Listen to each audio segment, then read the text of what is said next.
You're listening to Music Tectonics.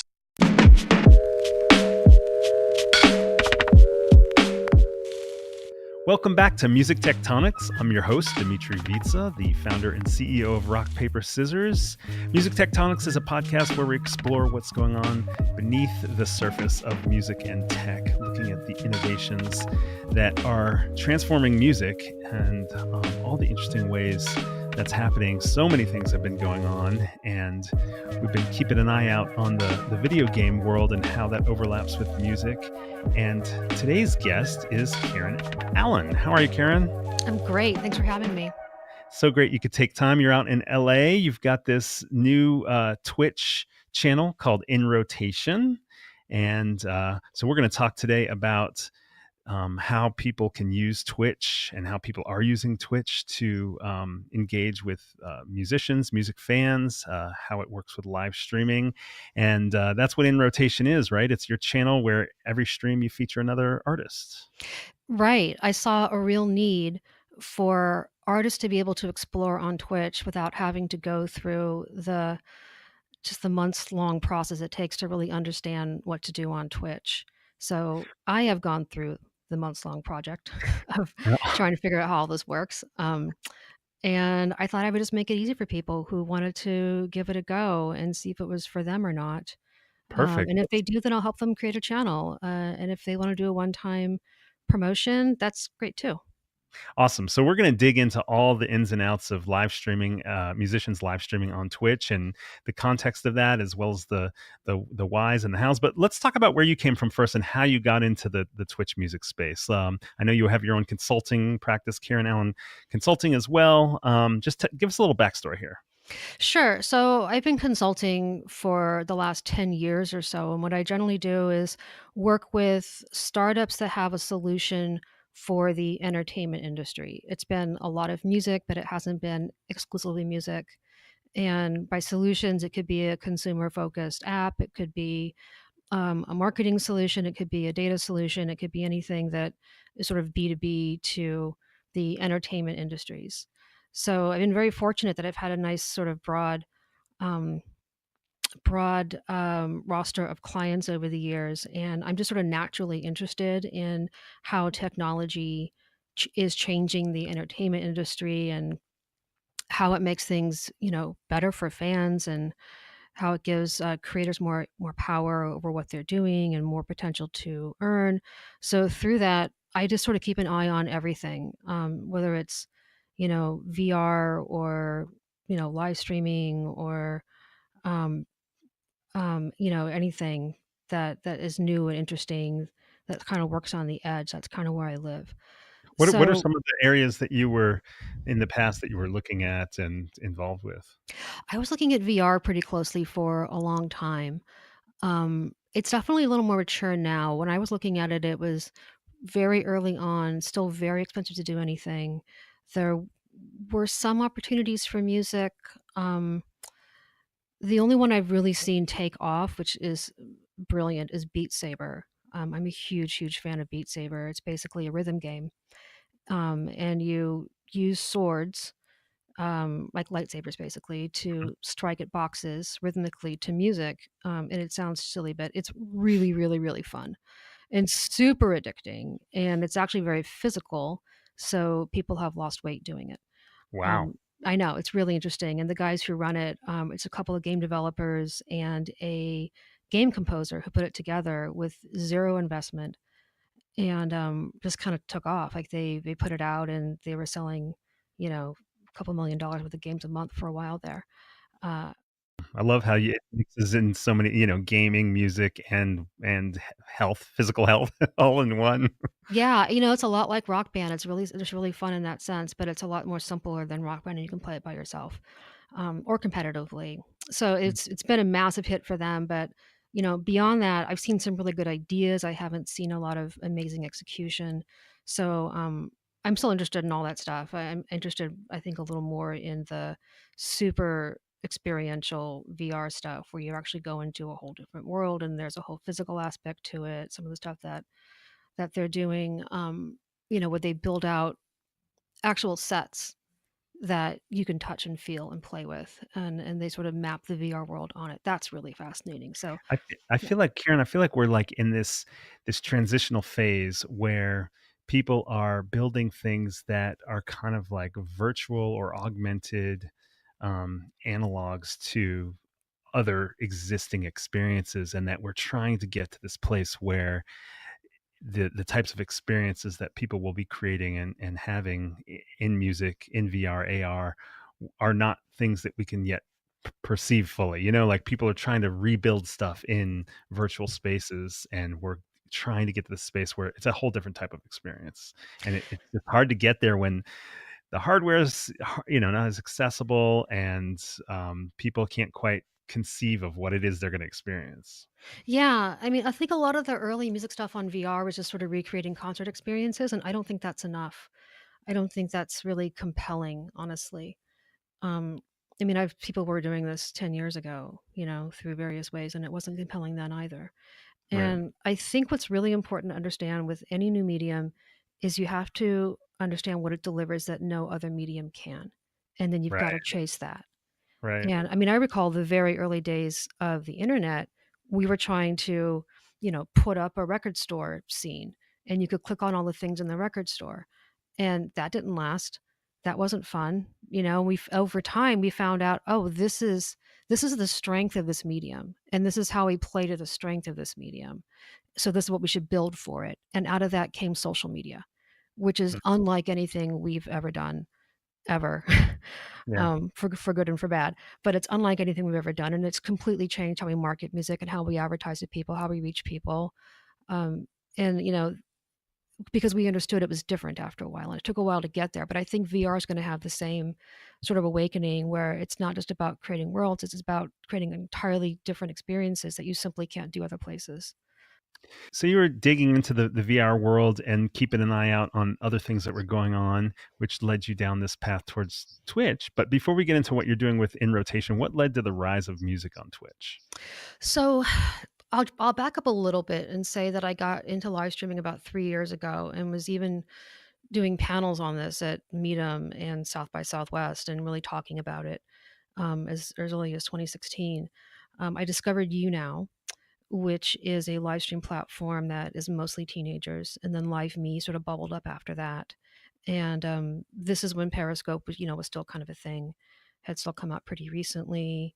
Facebook Live hadn't come out yet, but it was this community of teenagers who were just kind of hanging out and talking to each other and maybe doing silly pranks and maybe playing some music and kind of doing the things you do on YouTube but doing it in real time and having conversations with people. And what was fascinating was to me was these creators were actually monetizing their fan base directly. They it wasn't I mean, it's a free platform, but there's plenty of ways for interested people to pay to improve their experience through through buying emoji or through directly tipping the broadcaster or paying for animations to happen on the video screen, that everybody can see, like all kinds of things you can do. And that interactivity I thought was really fascinating. And I remember seeing a presentation on this from the head of You Now and thinking to myself, as the content industry, we have been trying to figure out how to open wallets for 15, 20 years now with premium content, and we are banging our head against the wall, and we finally have a little opening now through streaming, and we'll see how long that lasts um, as a medium. But here we are with streaming, and we finally are patting ourselves on the back for making money, but it's nothing compared to what it used to be. And here are these kids paying for not great content. And if you look at it, it's just kids entertaining kids. That's really all it is. But they're opening their wallets. And this is a demo that doesn't open wallets like at all for, for anything. They use their mom's accounts and they don't like paying for anything, especially online. So I had to figure out like what was that all about? What are they paying for? Like what is this? So I went on YouNow and just really studied it and really trying to figure it out like what was happening. And then I started my own account on YouNow and did my own broadcast, and it's all teenagers and it's video broadcasting, so I'm not a teenager. So I did a program called Ask an Adult, And the deal was that you can ask me anything that you would want to ask an adult, just not an adult in your life. And that's a great a great way for you to jump in and not Yeah, be creepy. totally. Not be creepy. Yeah. So, and I was like, look, I don't have kids. I'm not a counselor. I'm not a therapist. I'm not professional in any way. I'm your older aunt, you know, who isn't going to tell your mom whatever you want to ask, and I'll give you my best answer. I may not have an answer. I may have a bad answer. I don't know, but I'll give it my best shot. So that's what I did, and I just went live, and I knew the people at but didn't tell them I was doing this, so I didn't have any help with them in building an audience because I really wanted to see, like, could you just go on as a random person and build audience? And it turns out you can. And it turns out streaming is a lot of fun. I would be on for 2 to 4 hours each time, and time would fly. And I had nothing prepared. It's not like I had, like, a speech or something or even topics I wanted to talk about. I would just go on and sort of ramble on about whatever's on my mind, and then people could jump in and ask questions or whatever they wanted to talk about, and I learned some things from this. I learned some things about live streaming that, I have come to realize are truths about the medium, regardless of the demographic of who was on the medium or of what the content is about. Mhm. And that is that this is really about community. And people are there to connect with other people. And they feel connected when you answer their questions, when you acknowledge them, when you get in conversation with them. They feel connected with other people who are also in the chat. One thing I would do is if I knew somebody in my chat was gay because they were talking about being gay, and then somebody would come on and say, how do I tell my parents? I would throw it back to the person who just said that they were gay. And I'd be like, how'd you tell your parents? And they would have a conversation amongst themselves, that I would obviously be following and commenting on and so forth. Um, but that's what they were there for. And that's what created this sense of quality, and that they were getting something for what they were giving. And what they were giving was their time and attention. And what they were getting was validation and community and being heard. And that equals quality. And that equals I want to return the favor.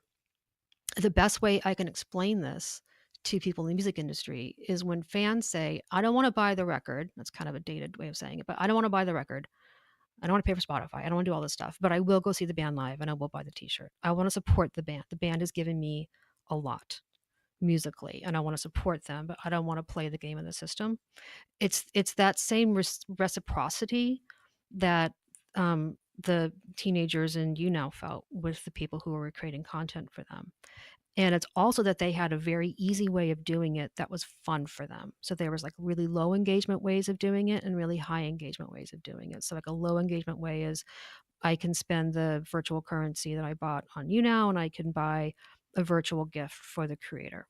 And the virtual gift pops up on the screen and the creator goes, "Oh my God, Karen, thank you so much for the golden ring or the unicorn or whatever you made explode on my page. That was really awesome. Thank you." And then I feel like I've gotten something from the chat. I've given something in return. It's been acknowledged. The cycle is complete. And it encourages others to do the same thing. So that's a very low engagement, fun way to do that. And once you buy the virtual currency, you can spend it on any channel. The high engagement way is to actually subscribe to the channel. Hmm. And it works. It's kind of like a Patreon, except without the file delivery.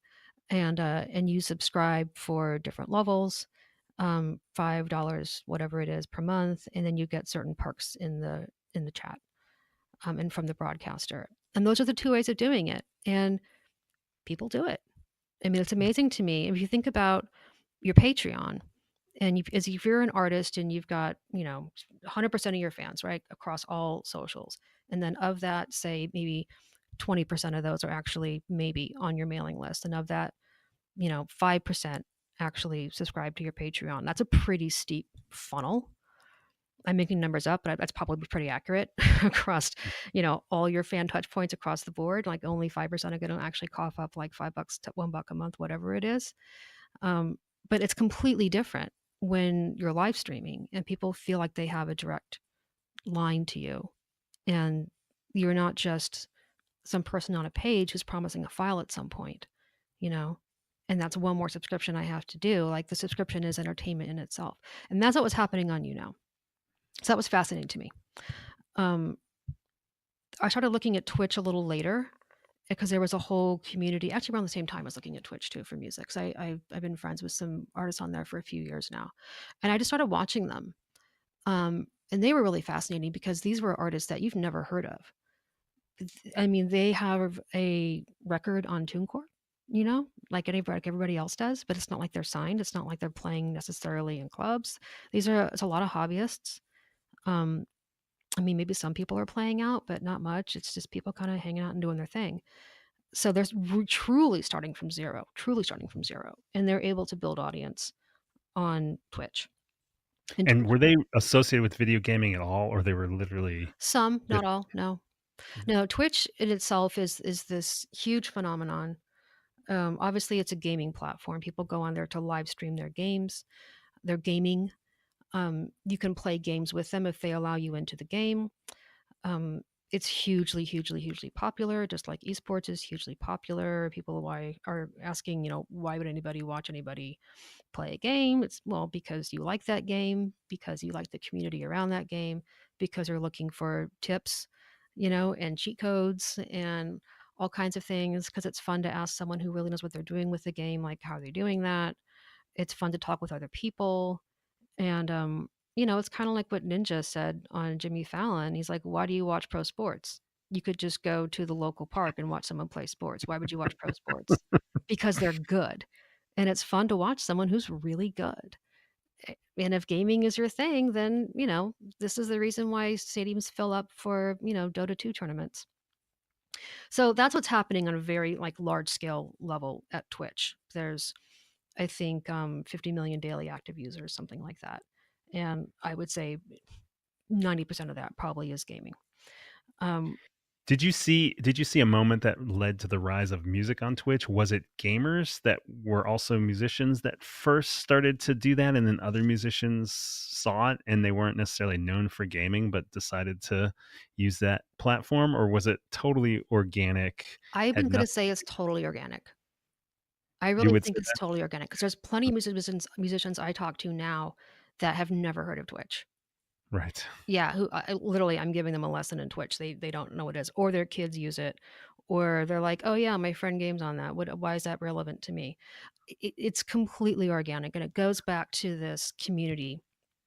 So let's ask that question then. Why is Twitch better or different from other live streaming platforms? You said Facebook Live hadn't started yet when you were using you now, but obviously Facebook Live is around now. hmm And YouTube has live streaming now.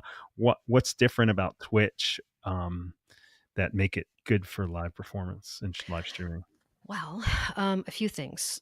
Um, the number one thing I like about the music category on Twitch is that it's not saturated.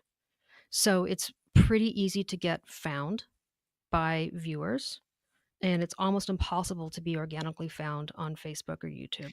Well, let's talk about that. How do you get found by viewers on Twitch? So you just start streaming, and everybody who is streaming in the category at that time is listed in the music category. And it's Hmm. the same thing for each game too. So everybody who is broadcasting in the Overwatch category, they're all listed. And they're listed in order of most viewers to least viewers. So you just scroll through, you see a little screenshot of the live stream, and then there's a description below, and that's your way to kind of get people interested and in watching you. So that's one way. You just go live, and then you're in the listing, and off you go. Because it is a community, and I'm going to keep going back to this because it is the most important thing. I would argue that Twitch is not really a gaming site. Twitch is a community site that happens to be about gaming. And the community is really what drives it. And the community is why Twitch is a bit precious about what they will and won't do on their service. And I completely understand what that's all about because once you kill a community, the whole thing goes to hell. Hmm. Um, so you get discovered by becoming friends with the other musicians. So you would go on their broadcasts as a viewer and you're going to make friends with them, comment on their broadcast, participate in some meaningful way.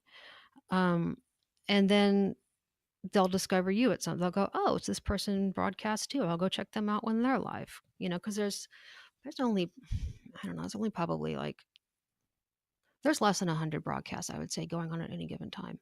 Hmm. So it's not that hard, maybe a little more than 100, but you're not scrolling. It's not an infinite scroll by any stretch. So it's pretty easy to find other people.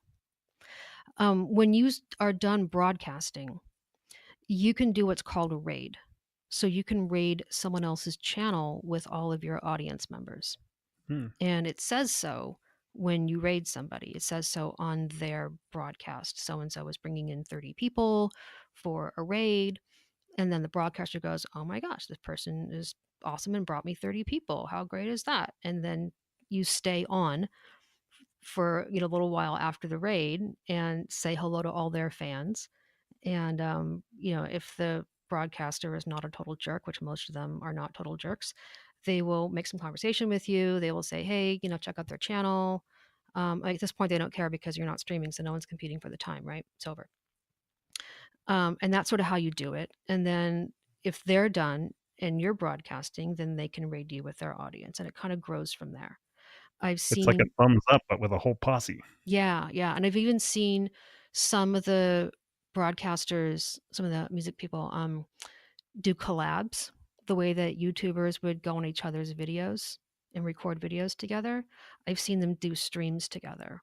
It's a little tricky because it's really difficult to do that remotely. I've only found a couple solutions that are anywhere near okay, and they can be a little wonky. So it's Hmm. usually like when they're in town, if they're close enough, like they'll go over to the other person's house and sit and do a broadcast together, and that's a good way to cross promote each other. But because this is a community, um, it's really supportive. Again, it's a bunch of kind of hobbyist musicians who just kind of fell into this on Twitch, however they managed to find it. Um, and they're all just super happy to be there and find people who actually want to listen to them play and will give them money for it. And they're super grateful for any other creators who will send them traffic. They're happy to reciprocate the favor, and it's just a real community. Um, Twitch is doing a couple of things. They just announced at TwitchCon Berlin that they're doing a new way to search through the music category, actually all the categories. There's a drop down menu. It's going to be added in a little while, and you can change the listing from most viewers to least viewers to least to most, and you can also do a recommended. So they'll through an algorithm they'll keep track of the kinds of things you tend to like, and they'll make their best guess to what you would like to see from there, and they'll order it from there. So they are sort of helping on the viewer side. But I mean, there are definitely viewers who just like to check out the musicians who have not a lot of people watching. They think they're the Hmm. most interesting. They tend to think that, in the whole, indie rock ethos, once they become big, they're over, and and they want to discover somebody new. So I mean, I know a band, they're called Moonlight Social. They just joined. They're a Nashville band, singer songwriter duo, male and female, really talented. And they haven't even told their fans that they're on Twitch yet. They're just screwing around and like fine tuning everything and trying to figure out how it works, and I'm giving them some advice and so forth. um, but they've got an audience just by going on, and a few people kind of stumbling across them and checking them out and thinking they're cool.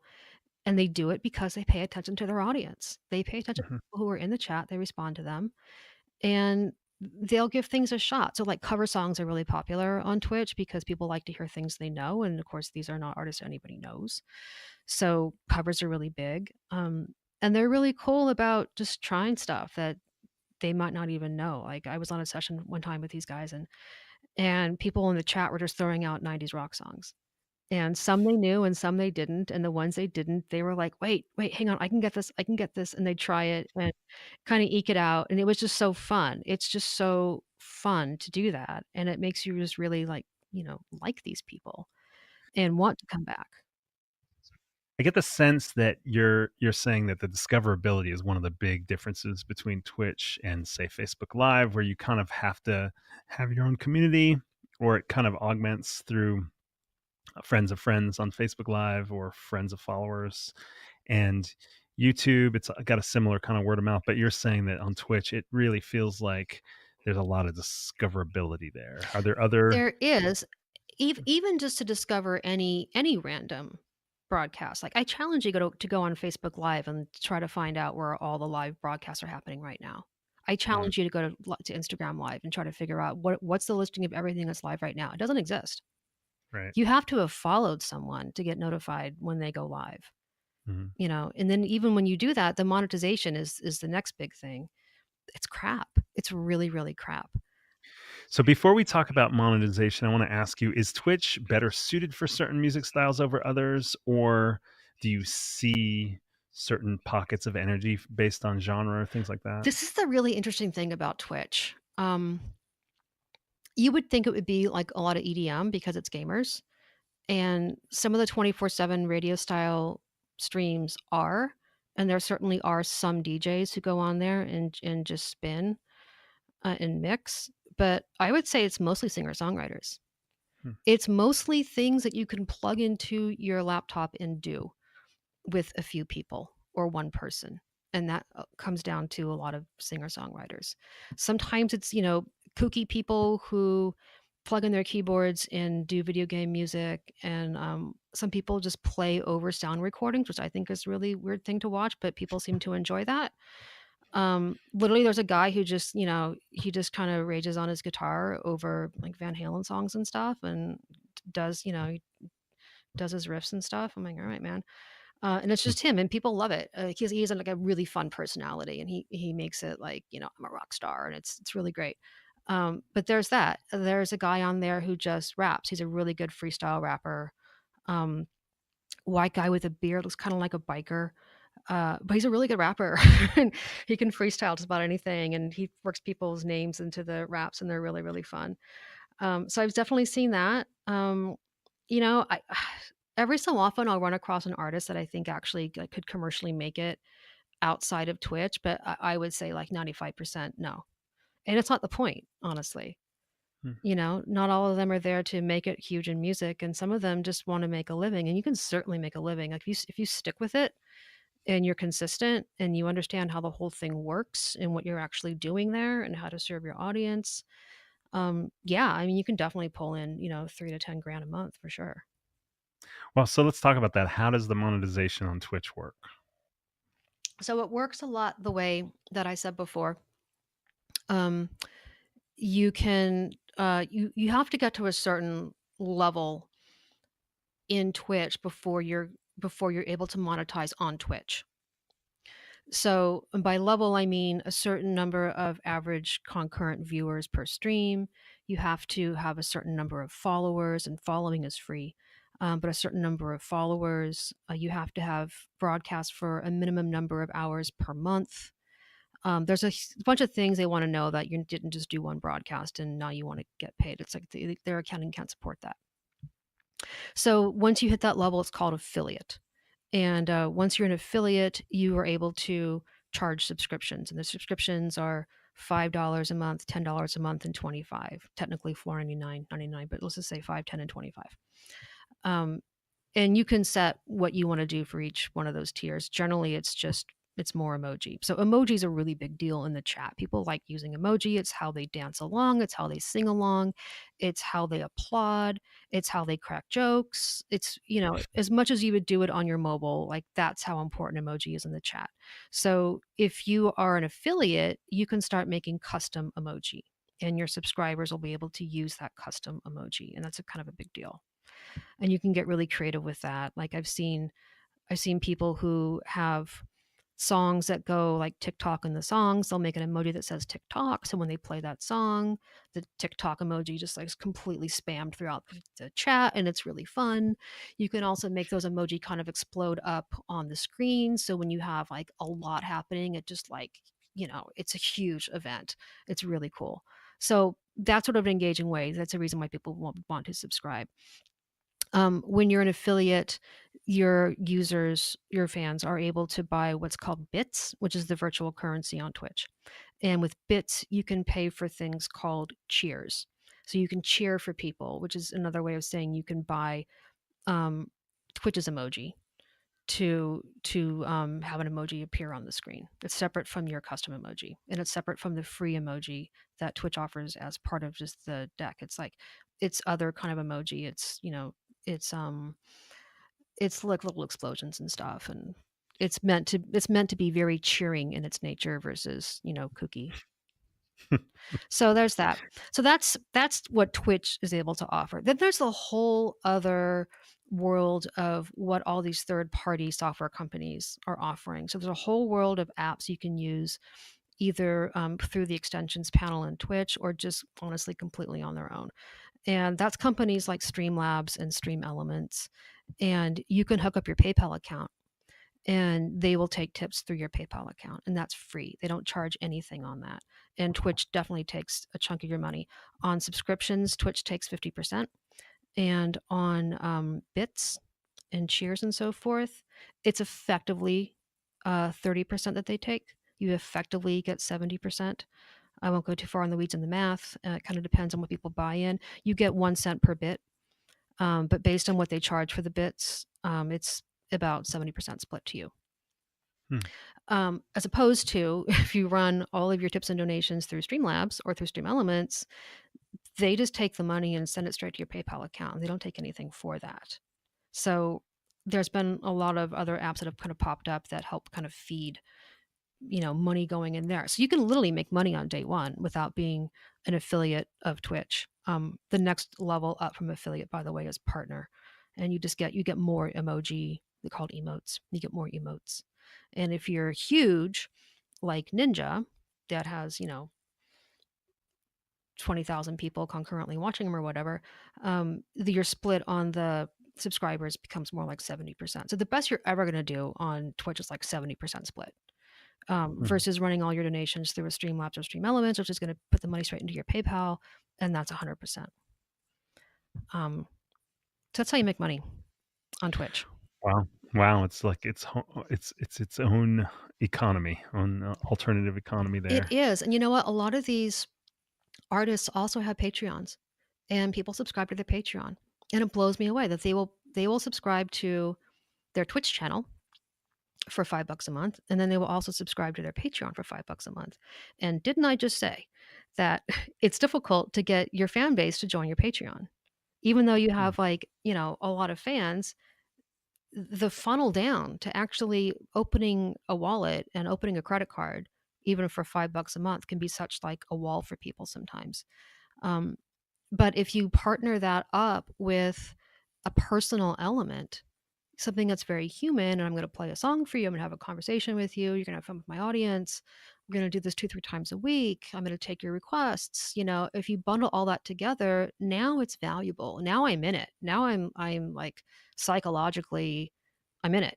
This isn't just something that I'm a stand for and I'm going to throw money at if I feel like it. Like, I'm in it. I'm part of this. And that's when the wallet's open, and that's when it's not a big deal then to also join the Patreon. It's really, really fascinating to me how people can seriously make money with this. So, Twitch was acquired by Amazon a few years back. You don't hear it talked a lot about very often. And there was very recent news that Amazon maybe or is launching an ad-supported music streaming service independent of Amazon Prime. I'm curious if you've thought about where the possibilities might go for integration across Twitch and Amazon. Or Well, the fact that it's okay, well, here's a couple things. Amazon Prime is integrated with Twitch. So if you have a Prime account, then you can get Twitch Prime for free. And Twitch Prime is mostly benefits for games. You get loot for games, you get all kinds of spiffs for games, none of which I bother with. But the cool thing about it is you can also subscribe to one channel per month for free, and the creator gets the money. So it's the $5 level. It's not the expensive levels, but still. So as a Prime member, I can then join Twitch Prime as a benefit of Amazon Prime, and I can assign my one channel, free channel per month, to whatever channel I want. So that's one way they're integrated. Now, well, we need to get everyone with Amazon Prime accounts that don't use Twitch to start subscribing to your channel. don't even think I don't hype that to hell with my clients. I produce a channel for Marina V. Her channel is Marina V Music, V like Victor. and she just made affiliate within, I think, a week and a half, which was a lot faster than I thought it was going to happen. So I'm really proud of her. And then she's probably got 20 subscriptions right now, and a good chunk of those are Amazon Prime, are just her fans who are on there who, oh, I can subscribe for free. I can help you out without it costing me anything. Yeah, I'll do that. And it's amazing. It's amazing how much that pops up. So there's already some integration with Amazon There and is, Twitch. but there is no integration with the music service of Amazon Prime. Right. So if they do one outside of music, I if they're not already doing it with Prime, then why would they do it outside either? Hmm. You know? Yeah. I mean, it'll be interesting to see whether Amazon gets into this original content game and how the possibilities for sourcing content through Twitch could lead to delivery on Amazon Music or something. I mean, My understanding of it is that Amazon sees Twitch as their gaming play. They don't I don't believe that they've seen it as broadly as a live stream play that they could create new communities from, and it astounds me. It really, really astounds me why they haven't thought of it that well, way. I mean, my next question is Twitch edging in on YouTube's market? And you think, well, Google bought YouTube, Amazon bought Twitch. It seems like it's part of building out another piece of the ecosystem. So, so I don't know. I mean, I know that it's not the same. Twitch is not the same. It's got a different community vibe. The way it's structured, as you've described it on this podcast, it's different. It feels different. It acts different. Discovery happens differently. But it does make me wonder if, though, what you're seeing is that Twitch is Amazon's is their gaming play. It seems like there's a video community component that could become more relevant down the road. It's interesting. It's so different. What you go for Twitch for is so different than what you go to YouTube for and what you go to Facebook for. I would argue that Facebook and YouTube and Instagram are socially driven content distribution platforms. I would not argue that they are necessarily communities. Mm, Facebook is kind of a community. It has community components on it for sure. I wouldn't describe Instagram as a community. I wouldn't describe YouTube as a community so much as I would say it's a socially driven content distribution platform. Twitch is really community driven content, mm. or you can even say content driven community. It's probably like content driven community. So it's completely different. Right. There's a lot It's more real time interaction on Twitch than YouTube. YouTube, there's the commenting feature, which could be quickly back and forth, but it doesn't feel as real time. It feels more asynchronous. it doesn't, and again, those live feeds are not easy to find, Oh, yeah. you know? There I mean, there is no, "Hey, look at all the stuff on YouTube Live right now." I I've never seen it. I've gone to YouTube and looked for, like, what's up for live and, like, nothing. You have to have followed the person who is going live, and YouTube and Facebook and Instagram are not appointment television, so to speak. Hmm. You know what I mean? Yeah. You get there when you get there, Right. and you do the infinite scroll, and you stop on what you like for a minute or 2, and then you keep going, and that's the deal. Right. That's the gig. And Twitch is different. Twitch is you go to hang out. I mean, people will sit in. I think the average session time for a viewer on Twitch is 90 minutes, and I bet you that's mostly in one channel. Well, I bet you it is. I know some streamers will stream for 4 hours, 6 hours. I've seen some do 24-hour streams. Like when they're trying to do like a fundraiser for an album or mm, something, they'll do 24-hour streams. mm. Just really funny in the last few hours. They're falling asleep or they don't know what they're talking Yeah. about. Yeah, but I mean, honestly, I don't think you can put Twitch up against YouTube and Facebook and Instagram and Pinterest and all those others in the same light. I think they sit alongside it. I don't think it's competitive at all. When I talk to artists and managers, I tell them this is another component to what you do. It's not competitive. You can even pull bits and pieces out of your Twitch and use that as part of your content calendar for your socials elsewhere. And you should be using your socials to promote your Twitch. But what you do on them is so completely different. How you monetize is so completely different. How you interact with your fans is so completely different that it really is its own medium. And you shouldn't think about it like, is this a problem for YouTube? Is this a problem for Right. Facebook? We recently Um, had the CEO and founder of PEX, Rusty Turek, on the podcast, and he said that what he's seeing from a broad little view of everything that's happening with online video and other social is a decoupling of video from YouTube. And so there's these other ways in which people want to engage that involves video that's not the same as YouTube, and that people don't want everything in one app. They do want multiple apps for different types of experiences. So that's kind of consistent with what you're saying. Twitch has a whole different use case for fans and it does, yeah. I mean, YouTube and Facebook are making a push for games with their live streaming for now. And last I heard, they were paying some gamers to play games, and they were trying to make a go from that. But I don't know. I don't think they understand live. I really don't. I don't think Facebook understands live at all. yeah, they're adding it as another tool for their existing use case instead of It doesn't fit into their basic value prop. They are a content-driven ad company, mm, and that's not what you do with live streaming. And they spent millions of dollars paying really big content publishing companies to create live streams on Facebook. And they did for a good year or two. The BuzzFeeds and Tastemades of the world took that money and made content for Facebook Live. And Facebook Live was monetizing through advertising. And that was it.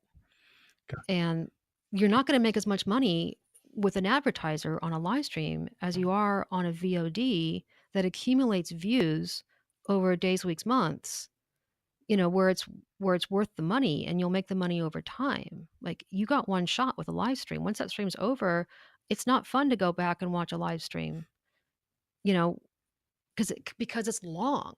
It's not a quick little snappy, highly edited, you know, 3 to 5 minute video you can kick out in your scroll. Like, you gotta sit there and watch it, and that's not what you do on Facebook. So, they didn't build in anything that made it fun for people to want to stay and spend money, or even build in monetization. They only added tipping in, like, much, much, much later, and I don't even know how you do that, honestly, or if anybody really feel like they're gonna pay for anything on Facebook. So, they don't understand, like, fundamentally the purpose of live and how you do that. Um, Once this money ran out, and the Tastemades and BuzzFeeds and so forth were still creating content, they were making any money on it. The advertising money was not there, and it became unfeasible for them to keep creating content for live, and they stopped. And that was a huge, huge, huge lesson. Um, Again, which is why I say I don't think Facebook understands live. right. I think with Facebook, live works for them when it's an event, Hmm. when it is football or baseball, or it's a political speech, or an event Right. that people are going to come and rally around. They have since kind of pushed a lot into Facebook Watch, which makes a lot of sense for them. I really think Facebook should be doing like group TV watching. I don't know why they're not doing that more. I mean, I run a couple of Facebook groups about television shows that I like, and I don't even know how to use Facebook Watch. They never promote that to me saying, "Hey, I see you've got a This Is Us group. Why don't you do a watch?" And I'm like, "Oh, I don't know. Why don't I?" They just don't really push that. They make their money with the Procter and Gambles of the world, right? They don't make their money on UGC. They make their money with those guys, and those guys want a lot of money out of their dollar. I mean, they want a lot of value out of their dollar, and that's VOD. hmm That's 50 million views of this video. That's worth paying for. Right. Right. So yeah, I don't think they fundamentally understand it, and they're not really set up to monetize it. Yeah. Let's go back to the artist side. What's your pitch to artists for why they should spend a portion of their limited time learning and using Twitch and building an audience there versus many other things that are probably calling for their time? Well, here's the thing: if you have limited time, then don't bother. I don't think this works for a lot of established artists, and I'm not going to pretend that it does. That's why I have in rotation.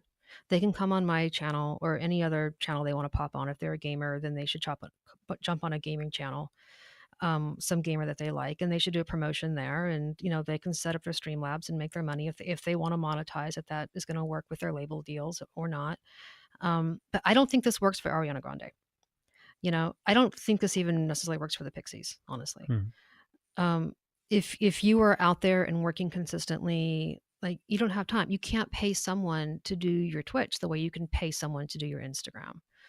It doesn't work, and you've gotta show up, and you've gotta want to be there, and you've got to want to interact with fans, and if you're a studio rat or you're really busy, this is not the place for you to be.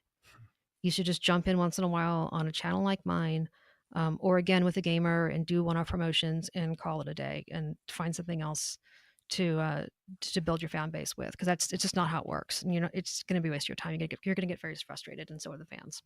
So this is really for the artist who's looking to build audience. Instead of going to do an open mic night, they're going to go and they're going to play online and build a community there.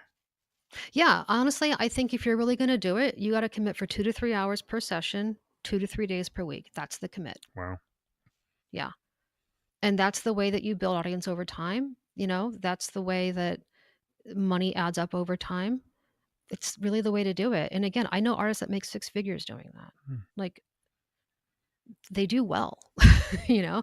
And then once you've sort of created that base, you put your originals out on Spotify, people start requesting your originals, you put them out on Spotify, you do your pre-saves.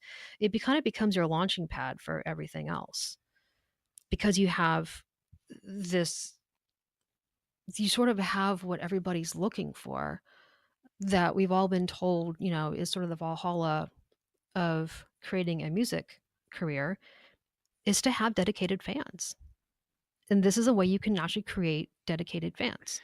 So I feel like I see these I've been in the music industry since the 90s, and in the past 10 years, I guess 5 years, you see these moments where there's a platform that's developing heat, and the artists that get in early and learn how to use them and build the community within the framework of that community, the rules, the guidelines of that community, not the official ones, but the cultural ones, Yeah, for sure. end up building a career. They end up getting there early enough there. And I feel like what I'm hearing from you is this is Twitch's moment for music, that if you want to get in there now and put in the time, that you'll reap the rewards down the road.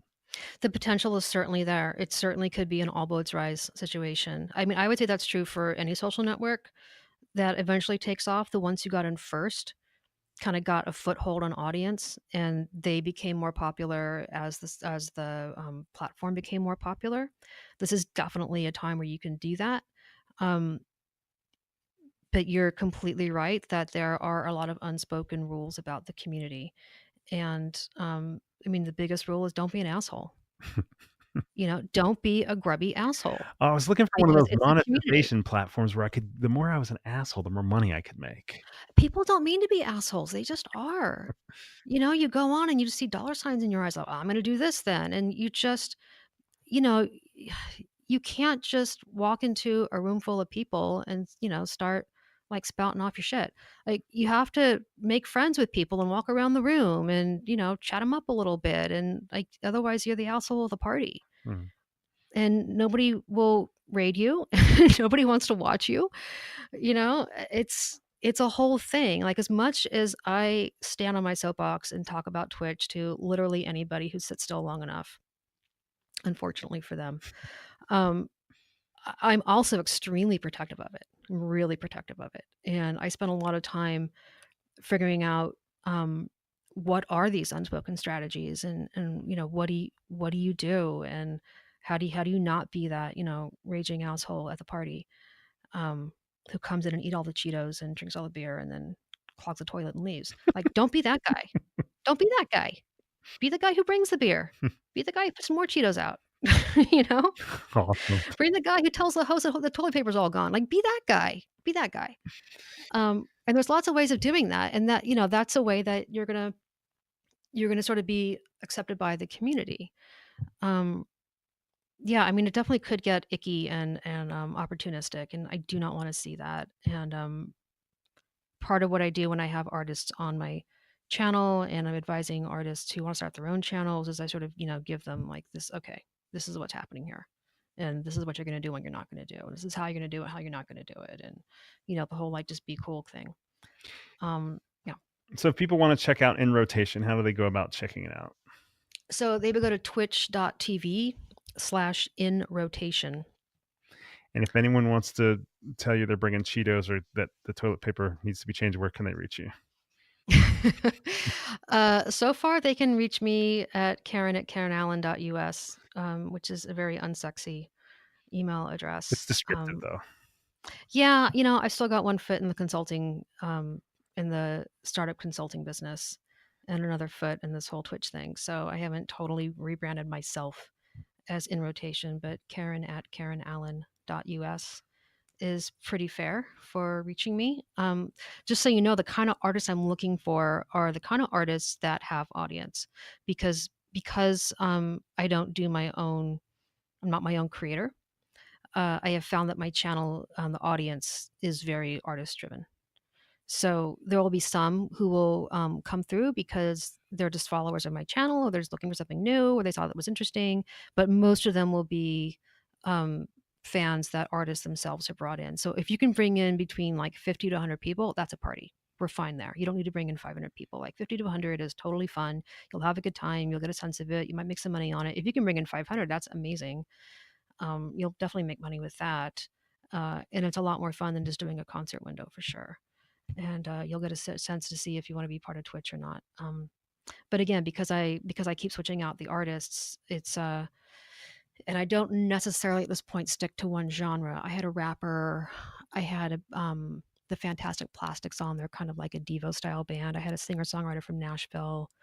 I'm definitely in experimental phase right now, so I haven't really like locked in on I'm only doing alt rock or anything like that. It's like a So South by Southwest showcase. You don't know what you're going to get it's necessarily. yeah, it kind of is, and I can do that because there's not necessarily one genre that does super well on Twitch. Right. Singer-songwriters do good, EDM does good. I've seen some metal bands do good. I mean, I've seen some really dorky keyboardists do phenomenally well with their dorky keyboard stuff. I mean, it's sort of all over the place right now. Yeah.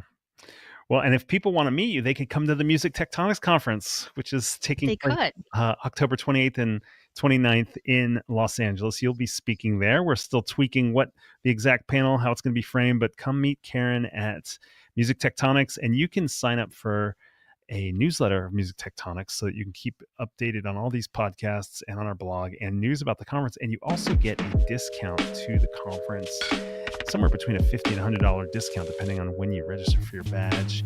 Go to musictectonics.com. And Karen, it was so great to have you giving us this deep dive into how to live stream music on Twitch. Thank you for the time. It was super fun. I could talk for 3 more hours easily. I love this topic. I had a blast talking to you about it. And folks, go ahead and subscribe to Music Tectonics on your favorite listening platform and tell your friends about it. We'll keep bringing you great stories, deep dives, news roundups, and so forth. Thank you so much. Bye-bye. You're listening to Music Tectonics.